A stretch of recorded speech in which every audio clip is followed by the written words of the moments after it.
BA प्रथम वर्ष की आज की कक्षा में मैं आप सभी का स्वागत करता हूं। आज हम भूगोल के दृष्टिकोण से एक बेहद महत्वपूर्ण विषय सागरीय तटीय स्थलाकृतियों पर विशेष तौर पर बात करेंगे। जिस तरह से हमने पिछले क्लास में हिमानी अपरदन से निर्मित स्थलाकृतियों के बारे में अध्ययन किया, हवाओं के अपरदन कार्य से निर्मित स्थलाकृतियों का अध्ययन किया, आज हमें विशेष तौर पर सागर के कार्यों से निर्मित जो तटीय स्थलाकृतियां हैं उस पर विशेष तौर पर बात करेंगे। आप जानते ही हैं कि दुनिया में लगभग बड़े महासागरों की चर्चा किया जाए तो लगभग 5 बड़े महासागर हैं और छोटे मोटे सागर आपको हर एक महाद्वीप में, हर एक क्षेत्र में, हर एक गोलार्ध में बहुत सारी संख्या में देखने को मिल सकते हैं। सागर का मतलब ही होता है जिसमें जल की विपुल राशियां हैं और वो उसका क्षेत्रफल विस्तार काफ़ी विस्तृत पैमाने पर किया गया हो। कहने का मतलब यह है कि सागर में क्या होता है कि जो सागर की लहरें होती हैं वो चलती हुई हवा के कारण, गुरुत्वीय प्रभाव के कारण, या कह दें कि कहीं ना कहीं चंद्रमा की जो ज्वारीय शक्ति उसके कारण उसमें कहीं ना कहीं उसकी जल में गति होती रहती है। तापमान की विभिन्नता के कारण भी, तटों से टकराने के कारण, तट यदि कटा पिटा है तो उसके कारण, यानी ये बात एकदम तय है कि जो भी लहर होते हैं, जो पानी होते हैं जल सागर में, वो स्थिर नहीं होते हैं। वो निरंतर इन्हीं जो पर्यावरणीय शक्तियां हैं, जो जलवायु की शक्तियां हैं, उन्हीं की मदद से ये गति करते रहते हैं। और गति करने के चक्कर में ये जो जल होती हैं वो एक तरंगनुमा लहर बनाती हैं, जिसे हम तरंगनुमा गति करने के कारण उसको सागरीय लहर का नाम दिया जाता है। अब सागरीय लहर की संरचना देखें तो जो ऊपर उठा हुआ भाग है वो शीर्ष यानी क्रस्ट के नाम से जाना जाता है, और जो सबसे निचला भाग होता है उसे हम द्रोणी या ट्रफ के नाम से जानते हैं। ये तो हो गया सागरीय लहर किस प्रकार चलता है और उसकी संरचना को हम क्या करते हैं। लेकिन जब ये सागर चलता है तो कहीं ना कहीं इसको किसी न किसी चट्टानी खंड से टकराना है, और वो भी विशेष कर पे तटों से ये बराबर टकराता है और तटों में बड़े पैमाने पर ये विध्वंसात्मक कार्य करता है। यानी बड़े पैमाने पर वहाँ अपक्षय, अपरदन और साथ ही साथ निक्षेप, ये तीनों क्रियाएं इन तटीय किनारों पर होती हैं, और इन्हीं तटीय किनारों के कारण बहुत सारी स्थलाकृतियाँ बनती हैं। बहुत सारे लोग समुद्री सैर पर जाते हैं तो बीच की बात करते हैं कि हम बीच पर घूमने गए थे। तो बीच दरअसल यही है कि यह अपक्षय और अपरदन क्रियाओं के सम्मिलित सहयोग से बना हुआ एक स्थलाकृति है, जिसमें रेत का जमाव एक विस्तृत धरातलीय क्षेत्र पर कर दिया जाता है। आइए हम देखते हैं कि सागरीय जो लहरें होती हैं ये तटों से टकराती हैं तो कौन से अपरदनात्मक कार्य जो करती हैं वो किस प्रकार करती हैं, यानी अपरदनात्मक कार्य किसके द्वारा संचालित किया जाता है। तो पहला अपरदनात्मक कार्य होता है जल की गति के द्वारा। पानी है, गति कर रहा है, और कोई भी चीज़ गति कर रहा है तो उसके पास ऊर्जा का एक भंडार होता है, और जब वो किसी चीज़ से टकराता है तो ऊर्जा का स्थानांतरण करता है, और ऊर्जा का स्थानांतरण कहीं न कहीं जिस वस्तु से टकराया उस वस्तु में विरूपण लाने का भी कार्य करता है। यानी जिससे ये लहरें टकराती हैं वहाँ पर कोई ना कोई रूप परिवर्तन का कार्य भी करती हैं, जिससे अपरदनात्मक गतिविधियाँ होती हैं। वो चट्टानी खंड टूट भी सकता है, वो तटी किनारा कहीं ना कहीं अगर काफ़ी ऊंचा है तो वो टूटकर बिखर भी सकता है। यानी जल की गति के द्वारा भी अपरदनात्मक कार्य होता है। यह एक महत्वपूर्ण प्रक्रिया है। दूसरा है भौतिक कटाव के द्वारा। पानी कहीं पे भी जाएगा, बड़े पैमाने पर जाएगा, गति भी ठीक ठाक होगी तो ऐसी परिस्थितियों में कटान होना निश्चित होता है। आप कहीं पे भी पानी चलवाते होंगे, खेत खलियान कहीं पे भी, तो आप देखते होंगे कि पानी जब बहता है तो बड़े पैमाने पर मिट्टी का कटान करता है। तो सागरी लहरों में तो विपुल मात्रा में उनके पास ऊर्जा होती है, तो उसी ऊर्जा का उपयोग करके वो भौतिक कटाव करते हैं, और कटाव से अपरदनात्मक स्थितियां पैदा होती हैं और कटान को एक स्थान से दूसरे स्थान पर लेकर जाते हैं। दूसरी चीज होने के बाद हम तीसरी चीज पर ध्यान देते हैं। तीसरी बिंदु है सन्नी घर्षण। सन्नी घर्षण का मतलब होता है जब कण विशेष परिस्थितियों में आपस में ही टकराने लग जाए।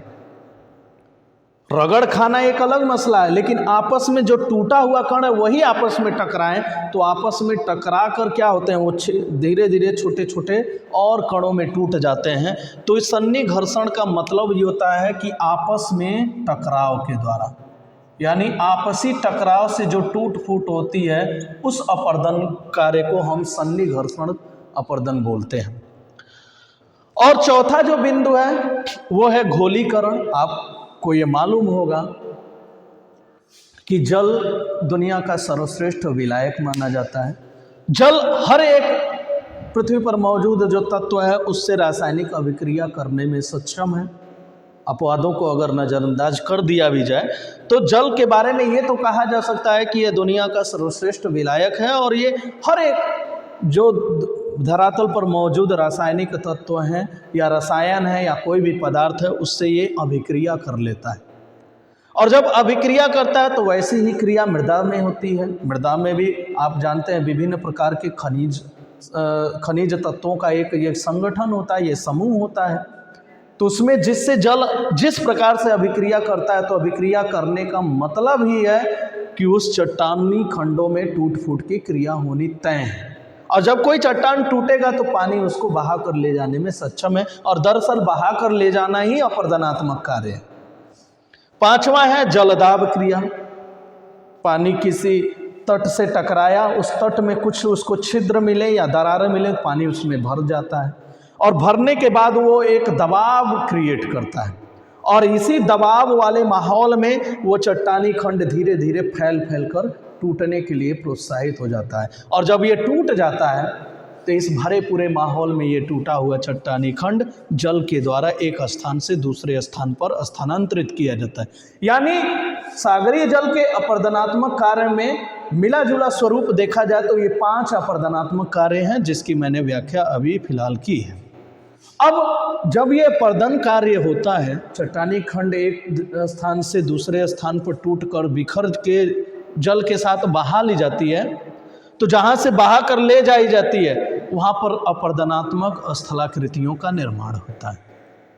यानी जो भी रेत है, जो भी तटीय क्षेत्र है, तटीय क्षेत्रों को तोड़ने के बाद जब बहा लिया जाता है तो एक नई संरचना का विकास होता है, और ऐसी ही विकसित संरचना को हम अपर्दनात्मक स्थलाकृति के नाम से जानते हैं। पहली महत्वपूर्ण स्थलाकृति होती है तटीय भृगु या गुफाएं। आप सभी सागर तट के किनारे जाइए। हमारे पास तो मान लेते हैं कि हम सागर के पास नहीं गए होंगे, लेकिन नदियों के किनारे, नहरों के किनारे जो तटीय क्षेत्रों को देखेंगे तो जब जल कटान करती है तो तट को धीरे धीरे कगार के रूप में, कहीं जगह अगर छिद्र ज़्यादा मिल गया, स्पेस ज़्यादा मिला तो पानी घुस के उसे गुफा का आकार देती है।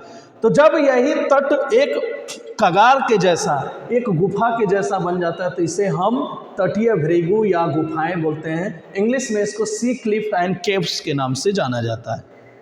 दूसरा है तटीय मेहराब। मेहराब आप देखे होंगे, दक्षिण भारतीय मंदिरों में विशेष तौर पर मेहराब का इस्तेमाल किया जाता है। मेहराब मतलब होता है जो ऊपर का एक हिस्सा है जो एक प्रवेश द्वार के जैसा।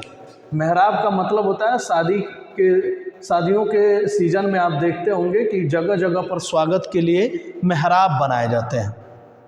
तो जब कोई कटान इस प्रकार होती है कि तटीय किनारों पर या कहीं किसी तटीय हिस्से में मेहराब जैसी संरचना बन जाती है, लगता है किसी ने प्रवेश द्वार बना दिया हो, तो इस संरचना को तटीय मेहराब के नाम से जाना जाता है।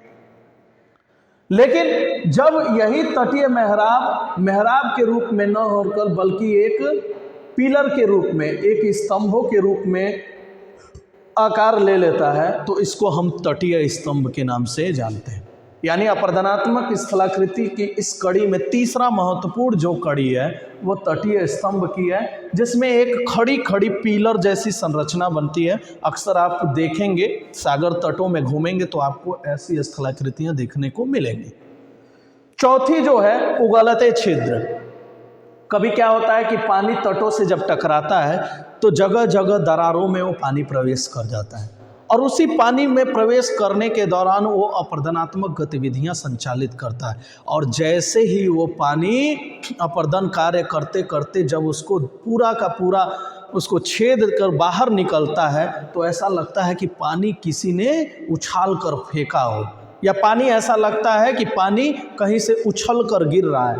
और इसीलिए ऐसा लगता है कि कोई अपने अंदर से पानी को निकाल रहा है, इसीलिए इसको हम उगलते छिद्र वाली संरचना कहते हैं। यानी पानी ऐसा होता है कि उस छिद्र के माध्यम से निकल रहा होता है काफ़ी तेज़ी के हिसाब से। तो ये काफ़ी सुंदर नज़ारा भी देखने को मिलता है समुद्र तटीय किनारों पर। अब है तटीय खाड़ियाँ। जब यही पानी अपर्दन करते करते सागरी लहर तटों से टकराते हैं तो एक लंबी चौड़ी कटान करते हैं, और कटान करने के बाद एक ऐसी होती है कि खड़ी खड़ी दीवार जैसी बन जाती है। तो एक ऊंचाई वाला भाग से अगर समुद्र तट को देखा जाए तो लगता है कि थोड़े ही देर पर काफ़ी गहराई मिल जाती है, क्योंकि वहाँ से मिट्टी काटकर सागरी लहर अपने लहरों के माध्यम से एक स्थान से दूसरे स्थान पर पहुंचा देती है। इसीलिए तटों के किनारे ही गहराई काफ़ी बढ़ जाती है, और इसी गहरे भाग को हम तटीय खाड़ियों के नाम से जानते हैं। और ये तटीय खाड़ियाँ लगभग हर समुद्रों के तटीय किनारों पर देखने को मिलते हैं। विशेष तौर पर स्कॉटलैंड, नॉर्वे और स्वीडन के जो देश हैं वो विशेष तौर पर इनके समुद्र तटीय किनारे लगभग खाड़ियों के ही जैसे हैं। छठा जो महत्वपूर्ण स्थलाकृति है वो है चबूतरा। चबूतरा आप सभी लोग परिचित भी होंगे। चबूतरा एक समतल बैठका होता है जो धरातलीय क्षेत्र से थोड़ा ऊंचा होता है, जिस पर हम लोग बैठते हैं उसको हम चबूतरा बोलते हैं। तो दरअसल क्या होता है कि जब तटीय कटान होती है तो कटान करते करते कोई जो ऊंचा जो भाग होता है उसको धीरे धीरे समुद्री लहर काटते काटते एक समतल मैदान बना देती है। यानी तटीय किनारों पर, जिसको हम बीच भी कह सकते हैं, बीच जैसी ही आकृति बनती है। अब बीच तो काफ़ी फैला होता है, लेकिन चबूतरा फैला नहीं होता है, थोड़ा सा संकुचित होता है, लेकिन होता है ये समतल। तो जब अपर्दनात्मक गतिविधियों से एक चबूतरे जैसी आकृति तटीय किनारों पर बनती है तो इसको हम चबूतरा बोलते हैं, या वेव कट प्लेटफॉर्म बोलते हैं, यानी लहरों के द्वारा काट कर बनाया गया चबूतरा। अब हम हैं जो अपर्दनात्मक स्थलाकृति के कड़ी में सबसे अंतिम कड़ी है। वैसे स्थलाकृतियाँ बहुत सारी भी हो सकती हैं, लेकिन मुख्य स्थलाकृतियाँ यही हैं। अपतटीय सोपान। सोपान का मतलब होता है सीढ़ी। अपतटीय मतलब तट के आसपास या किनारों पर। तो जब तटों में कटान कुछ ऐसी होती है कि सीढ़ीदार संरचना लगता है किसी ने बनाया हो, तो जब प्राकृतिक तरीके से ऐसे सीढ़ीदार संरचना समुद्री लहरों के द्वारा तैयार किया जाता है तो ऐसे तैयार किए गए सोपान को हम अपतटीय सोपान के नाम से या ऑफशोर टेरासेस के नाम से जानते हैं। और विशेष तौर पर कनाडा का जो पूर्वीय तटीय हिस्सा है यहाँ पर अपतटीय सोपान देखने को मिलता है। तो सागर तटीय जो स्थलाकृति थी उसके अपर्दनात्मक कार्य और अपर्दनात्मक कार्यों से निर्मित स्थलाकृतियों के बारे में हमने विशेष तौर पर अध्ययन किया। बेहद इंटरेस्टिंग विषय और बेहद आसान शीर्षक था। मुझे उम्मीद है कि आप सभी को ये बात समझ में आई होगी। बाकी जो सवालात होंगे उसको हम अगली कक्षाओं में चर्चा पर चर्चा करके हल ढूंढने का प्रयास करेंगे। धन्यवाद।